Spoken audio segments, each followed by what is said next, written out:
A $250 million superyacht glides through tropical water. A Hollywood film about Wall Street fraud becomes a global hit. And according to United States prosecutors, the money behind both can be traced back to a government fund created for the people of Malaysia. At the center was a young financier named Jho Low. He held no official position at the fund. He has never been tried. He denies wrongdoing. But prosecutors allege that Low helped divert billions of dollars through offshore companies, false transactions, and some of the biggest bond deals Goldman Sachs had ever arranged in Asia. Then the money trail became public. The yacht was seized. Bankers went to prison. A former prime minister was convicted. And Jho Low vanished. He is still a fugitive today. The story begins in 2009. Malaysia's government wanted a national investment vehicle that could attract foreign capital and finance major development projects. A regional fund called the Terengganu Investment Authority was brought under federal control and renamed One Malaysia Development Berhad, 1MDB. Its mission sounded simple: borrow money, attract international partners, invest in Malaysia's future. Prime Minister Najib Razak was also finance minister and chairman of 1MDB's advisory board. But one of the most influential people surrounding the fund had no official title at all. Low Take Jho, better known as Jho Low, was a Malaysian financier with connections across Malaysia, the Middle East, and international banking. According to Justice Department filings, Low advised on the creation of 1MDB's predecessor. He never formally worked for 1MDB, but prosecutors allege he exercised significant influence over its dealings. That gave him power, without ever placing him on the official organizational chart. His relationships connected government officials, bankers, investors, and offshore companies. And the first major transfer came almost immediately. In 2009, 1MDB entered a billion-dollar joint venture with Petro-Saudi International. The full amount was supposed to support the partnership, but according to the Justice Department, $700 million was redirected to an account held by a company called Good Star Limited. Documents presented Good Star as connected to Petro-Saudi. Prosecutors allege it was actually controlled by Jho Low. 2 years later, another $330 million allegedly followed. The method would become familiar. Raise money for a legitimate national project. Redirect part of it to an offshore company. Move it through banks, shell entities, and loan agreements. Then repeat. By the time investigators reconstructed the wider money trail, the Justice Department alleged that more than $4.5 billion had been misappropriated from 1MDB between 2009 and 2015. But reaching that scale required something bigger than a joint venture. It required access to the global bond market. It required Wall Street. In 2012 and 2013, Goldman Sachs arranged 3 bond offerings for 1MDB. Inside Goldman, the deals had cinematic names: Project Magnolia, Project Maximus, Project Catalyze. Together, they raised approximately $6.5 billion. Goldman earned around $600 million in fees and revenue. The bank was not simply introducing 1MDB to investors. Goldman bought the bonds and resold them, allowing billions of dollars to move at extraordinary speed. According to the Justice Department, Low worked with Goldman bankers Tim Leissner, Roger Inc., and others to secure the transactions. Prosecutors alleged that bribes were promised or paid to officials in Malaysia and Abu Dhabi. Goldman Sachs later admitted that certain employees and agents participated in a foreign bribery scheme. The company also admitted that significant warning signs were ignored or addressed only superficially, but the corporate case must be separated from the cases against individuals.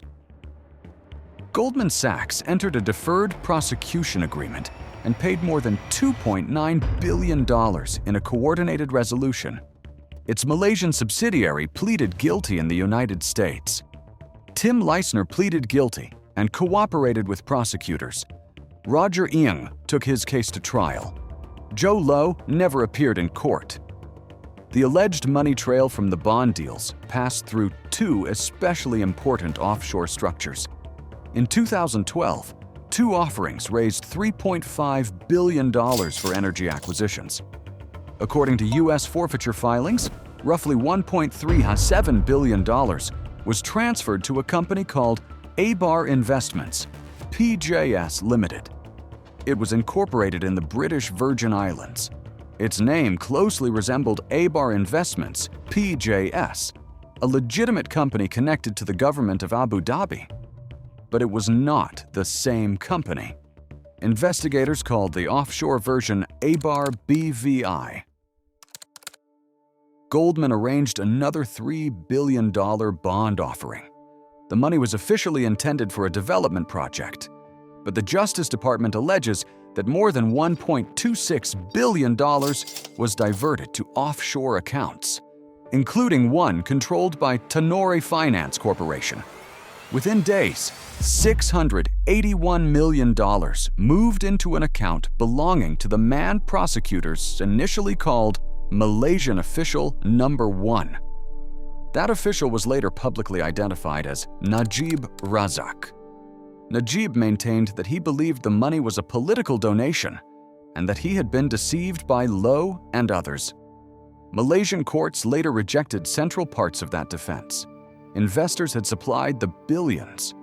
1MDB carried the debt. Goldman collected the fees, and vast sums had disappeared into offshore accounts. Now those sums began turning into physical objects.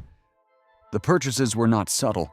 According to U.S. forfeiture complaints, money traced to 1MDB was used to acquire luxury homes in New York, Beverly Hills, and London. There was a private jet, paintings by Monet, Van Gogh, Picasso, and Basquiat, diamond jewelry worth tens of millions of dollars, Hermes handbags, hotels, commercial real estate, and equanimity. A roughly 300-foot superyacht, reportedly worth around $250 million. It became the most visible symbol of the alleged spending spree. But the most surreal connection was Hollywood. Red Granite Pictures was co-founded by Reza Aziz, the stepson of Najib Razak. The company produced The Wolf of Wall Street. Martin Scorsese's film was a 3-hour spectacle about fraud, greed, and the thrill of spending other people's money. Justice Department filings alleged that money diverted through Abar BVI reached Red Granite-related accounts. Prosecutors alleged that some of those funds supported Red Granite's operations and assisted in financing the Wolf of Wall Street. That is an allegation about where the money originated. It is not proof that the director, the actors, or the production staff knowingly accepted stolen funds. Red Granite Pictures later settled with the Justice Department for $60 million without admitting liability. Jho Low received a special thanks credit in the film. The image was almost too perfect. A movie about a financial criminal living extravagantly with other people's money was allegedly financed, in part, with money diverted from a national development fund. The film became a global phenomenon. The financial trail stayed buried behind offshore entities, loans, wire transfers, and bank records. For a time, the spectacle worked in Low's favor. Extraordinary purchases and celebrity parties did not make him look like a man who needed money. They made him look like a billionaire. But physical assets create evidence. A penthouse has an ownership record. A painting has a seller. A yacht has registration documents, a crew, and a location. And 1MDB was accumulating debts it struggled to explain. Journalists and investigators began following the gaps. In 2015, reporting exposed hundreds of millions of dollars that had entered accounts associated with Najib. Investigations spread across Malaysia, the United States, Singapore, and Switzerland. In 2016, the U.S. Justice Department began filing civil forfeiture cases against assets it alleged had been bought with diverted 1MDB money. The fantasy was becoming an evidence locker. the political consequences in Malaysia were enormous. In 2018, Najib Razak's coalition lost power for the first time in more than 6 decades. Najib was later convicted in a case involving SRC International, a former 1MDB unit. He began serving his sentence in 2022. Then came an even larger verdict. In December 2025, a Malaysian court convicted Najib on 4 counts of abuse of power and 21 counts of money laundering in the main 1MDB case. He received an additional 15-year prison sentence and a fine worth roughly $2.8 billion. Najib denies wrongdoing and is appealing.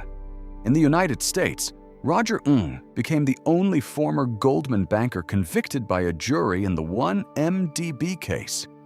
He was sentenced to 10 years in prison and ordered to forfeit more than $35 million. In December 2025, its Malaysian arm pleaded guilty. The Justice Department seized more than $1.7 billion in assets linked to the scandal and returned or helped return around $1.4 billion to Malaysia. Equanimity was seized in Indonesia in 2018, handed to Malaysia and later sold. Art, jewelry, real estate, and film-related assets were surrendered, forfeited, or sold. But the central figure in the American indictment was missing. Jho Low was charged in the United States in 2018 with conspiracies involving money laundering and foreign bribery. He has never been tried. He denies wrongdoing. His exact location has never been publicly confirmed. He has even been sentenced in absentia by a court in Kuwait. And still, no one has brought him in. As of the latest public reporting, he remains at large. That is what makes the ending so unsettling. The money crossed borders faster than the law. Banks processed it. Companies received it. Governments guaranteed the debt. Celebrities stood beside the people spending it. And when investigators finally reconstructed what prosecutors allege had happened, much of the money had already been transformed into objects the world could recognize. Penthouses, diamonds, paintings, a Hollywood film, and a black-and-white yacht floating in the sun. The assets could be seized. The bankers could be sentenced. A former prime minister could be imprisoned. But the man prosecutors allege helped coordinate the operation had already disappeared. The Wolf of Wall Street ends with an audience staring at a salesman waiting to be convinced. The 1MDB scandal leaves a different question. How many institutions had to look away for billions of dollars to move? And how did a man with no official position at the fund become the figure at the center of one of the largest financial scandals in history? Jho Low has never been convicted in the United States. He remains presumed innocent unless proven guilty. He also remains a fugitive? And somewhere, the final chapter of the 1MDB story is still waiting to be written. If you want more stories like this one, there is a new documentary every week.